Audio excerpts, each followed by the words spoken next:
আল্লাহ যদি হাসরের ময়দানে বলে, বান্দা এটা আমার দেওয়া জিহ্বা ছিল, কত জনরে ডাকলি বন্ধু। আল্লাহ যদি বলে, বান্দা আমার এই জবানে আমার নামটা কি আমি একবারও শোনার অধিকার ছিল না? আমার এই কপালটায় আজকের সারাদিনে আমি একটা সেজদাও পাওনা ছিলাম না?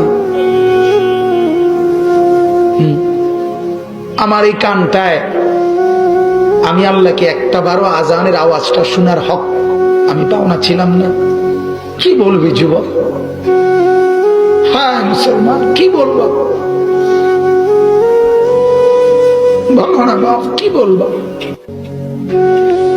এক মা যদি বলে, মা তার পাষাণ ছেলেকেও যদি মা বলে, এরে বাপ 9টা মাস তোরে পেটে ধরছি রে বাপ, 2টা বছর তোরে বুকের দুধ খাওয়াইছি বাপ, বিনিময়ে তুই আজকে আমার মতো মা রে ভুলে গেলি বাপ, কেমনে রে সহ্য করলি?